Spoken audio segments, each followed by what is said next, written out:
Welcome, ladies and gentlemen, to this first episode of my lecture series on electrical engineering. And in today's episode, we will really just be discussing one of the fundamental concepts of all electricity by the name of Ohm's Law. And in truth, Ohm's Law for me is so far removed from what I do that I actually had to go back and kind of prove Ohm's Law to myself, or at least figure out how in the world you would prove Ohm's Law. I learned it so long ago, and I've been using it for so long that I never really thought about where it comes from or why we use it. But Ohm's Law, in effect, is just a description of a relationship. And if you've been around electricians or electricity at all, you've probably seen this triangle before. This is called the Ohm's Law triangle. Which seems kind of redundant to name it such a thing, but that's really all it is. It just describes a relationship. So if we ran across the bottom, we've got I times R equals E. This is the most fundamental equation in all of electricity. If we went down the left side, we've got E over I equals R. And what we're really saying here, in terms of physics equations, E would refer to eta, which refers to voltage. Now, I is going to be what we call, I'm just going to type this out. That would make more sense, and you can actually read that. So I is going to refer to current, and then R is going to refer to resistance, which is the main subject of Ohm's Law. And understanding this proportionality is vitally important for the next steps moving forward. Every aspect of electrical engineering relies upon this concept. But what does it really mean? What is voltage and current, and what even is resistance? Well, when we think about a voltage, we need to think about a point charge. So a point charge, positive or negative, we don't really care at this point. A point charge is going to exert some kind of electric force on other point charges in all directions, in all three dimensions. If it's positive, it would be an outward force, or at least we model it as an outward force. Whereas if it's negative, we model it as an inward force, pulling in, if you will. And this is kind of where we get the idea of what they call conventional current flow versus real current flow, whether your current is actually flowing from a negative terminal to a positive terminal or vice versa. These are sort of interchangeable as long as you stay consistent with your math. We don't really care where it's coming from, what polarity you're using, as long as you are consistent. That is the most important thing to remember when you're doing circuit analysis. The other thing to note is this actual charge. I don't really care what that actual charge really is. It could be an electron, it could be a positron, it could be a beta emission, it could be anything. I, as an engineer, don't really care. Now, if you get into physics, you might care a little more. You might wonder what exactly that particle is, but for our purposes, it's not a big deal. It doesn't really matter. What matters is when we take a bunch of these particles, a bunch of these charges, and we line them up in a straight line, and we make sure that they're all the same polarity. So they're all positive in this case. Well, that means that they're all going to exert an outward force in all directions, and all three dimensions. But an important thing to note, well, if you have two equal charges that are pointing against each other, like if we had another one over here that was pointing this way, and these were equivalent, well, then these two will just cancel out, and the net force would be zero. So what we do is we actually sum all of these forces together, which if we were to basically draw a big net here, we could sum all of these forces into what we now call an electric field, which when we get to electromagnetism, especially electrostatics with our semiconductor devices, such as MOSFETs and transistors, then we start to really care about what that electric field is doing. But in our case, imagine that we have Let me go to green because it'll look better, I think. Imagine that we have another point charge, positive or negative, it doesn't really matter, but it moves across this electric field from point A to point B. Well, in physics, we're going to say that we now have an electrostatic potential difference. So the actual electrostatic potential at point A is different from the electrostatic potential at point B because you've had to move across the electric field. You've had to exert some kind of energy, which is where we get the equation for voltage. So delta V, because it's always a difference, which can be written as eta in physics, is going to be equivalent to the inverse of this electric field, because we're pushing against it by moving through it, times the total path that we have traveled. So this little line here becomes L. Now what is this even saying? What does this really mean? Well, when we think of voltage, I want you to think of work from your your statics equations. So work is force times distance in one direction, not parallel or not perpendicular. This is a parallel distance. And that comes in the form of joules, is the unit that we use for work. That is effectively how much energy have you expended to move this heavy object from point A to point B.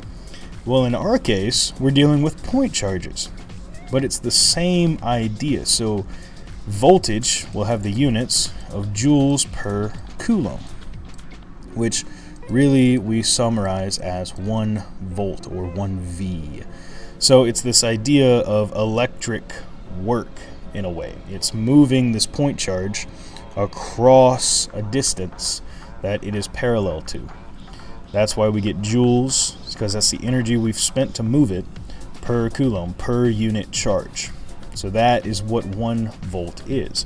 But now let's take a number of these little charges and move them all at the same time in the same direction through some kind of conductor.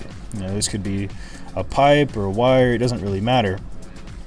This we now call, all of them moving together, we now call a current, or a current flow through this conductor. And when we get to physics, physics is going to say, okay, well, the equation for this is the number of these charges that are moving times the cross-sectional area of this conductor times the literal velocity, the drift velocity of these charges, and then times the actual charge of each individual one. That is your total current moving through that conductor. Now, what our man George Ohm in the 19th century figures out to form Ohm's law, which, funny enough, as common as it is today, as well known as Ohm's law is, I take it for granted. I don't even think about it. When he first published his findings in the 1850s, there was major pushback from the German higher education. They thought he was crazy, because at the time there was this idea that you could just study nature by thinking about it, and applying math was not the right thing to do.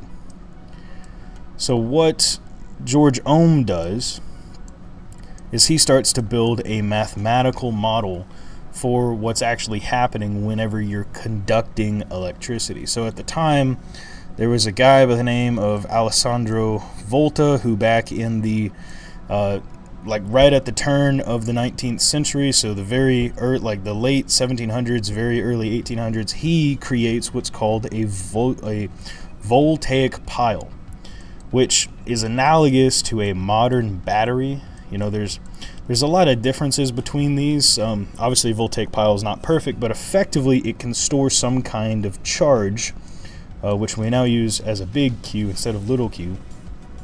But effectively, it stores some kind of charge between its two terminals, a positive terminal and a negative terminal.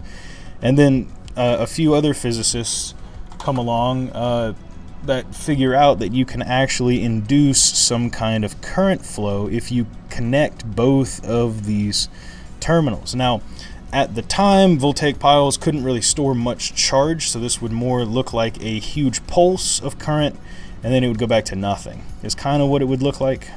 but effectively you have this current passing through this conductor. Now, George Ohm would start with voltaic piles, but then he would move on to a thermocouple. And a thermocouple is effectively a junction between two metals. So you can kind of think about it, literally the physical construction is kind of like this. This will be reminiscent when we get to semiconductors, but you've got two different metals, like say aluminum and, I don't know, copper. Whenever you heat these two, especially if you just heat one side, you'll actually generate some kind of electric potential across the two plates, specifically related to temperature. And now this is just a physical phenomenon. It's not like you're actually generating something out of nothing. This becomes a thermocouple, and it becomes yet another voltage source. And so George Ohm, using both of these different concepts, a voltaic pile and a thermocouple, uses them as a voltage source, which in modern day notation we would draw as this little circle with this positive and negative sign. And he realizes through experimentation that there is some kind of internal phenomenon that is occurring inside of the voltaic pile or the thermocouple. Well, what he's really doing is he's connecting this positive and negative terminal of these devices with varying lengths of wire. So he's got one wire that's really short, he's got one wire that's long, and what he's trying to do is build a generalized model for what this looks like relative to this voltaic pile. And what he's doing is he has what's called and I guess I need to redraw this, he has what's called a galvanometer. But effectively it's a modern day amp meter, which is going to detect the current through this channel. So what he's doing is he's constantly changing these wire lengths, these conductor lengths, and passing the current through the galvanometer, or the galvanometer. I cannot say that word. So effectively, you have a constant voltage because temperature is not changing in his room.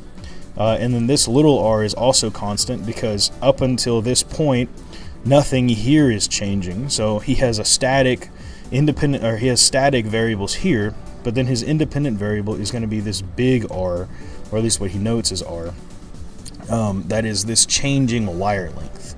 And what he realizes is that as you change this wire length, which I guess we can draw as L to denote that we're talking about length of this wire, is that the current drastically decreases. So it starts really high because he has a really short wire, and then it gets really, really low as he increases the length of that wire. Which really, to a point, it's going to look linear, and then at some point it's going to be almost infinitesimal. It would basically hit some kind of asymptote. At some point it would be near zero or undetectable to him. So he would actually draw it as crossing this line. Because he was using an early galvanometer, which is not a great amp meter, but it is effective. And long story short, it's this length of wire that's changing, he realizes is affecting this current. And what he realizes is that as length increases, he is increasing resistance inside his circuit, or at least what he terms resistance. And he builds this relationship from that. So the voltage across this particular resistor here, across the wire that he's connecting, compared to the current passing through the galvanometer, well, as the current increases, so too does the voltage across that wire. And he starts to build this relationship that we now call Ohm's law.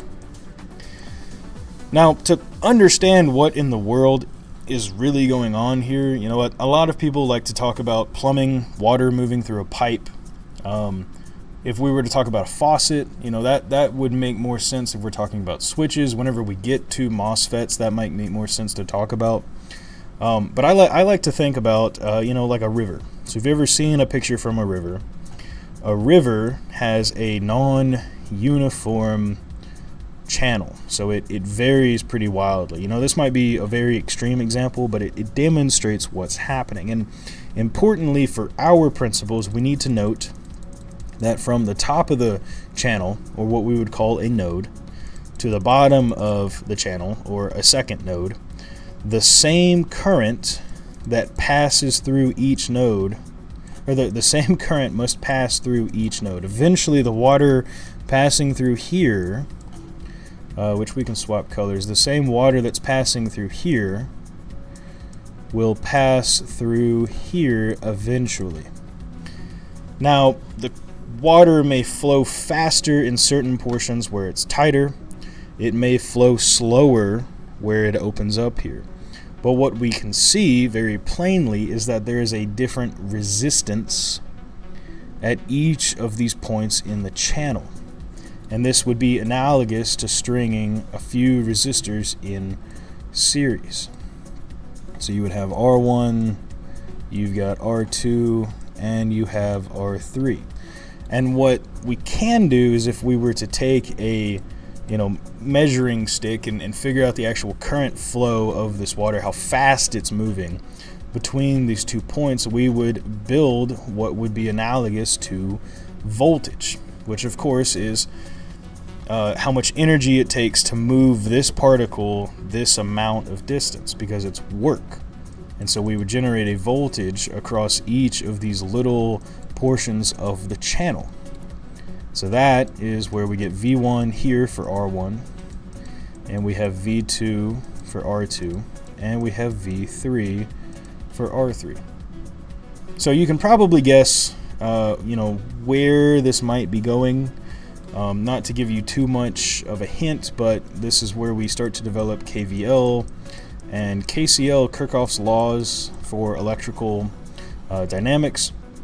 And we will explain more of that in the future, in the next episode. But this is what Ohm's law is about. You have some kind of voltage, which is really a measure of work for point charges, some kind of current, which is the measure of the flow of those charges, and then you have a linear proportion between those two phenomenons. And really, this understanding that V equals IR is vitally important. This will be repeated in multiple steps throughout electrical engineering. First, it'll be repeated with reactance and impedance. It will be repeated in what we get to call reluctance in magnetics. Understanding this concept is vitally important for all electrical engineering, and honestly, any electrical work that you do. Even if you're just an electrician wiring up houses, you need to understand Ohm's law. So with that being said, thank you for tuning in to this first episode of my lecture series.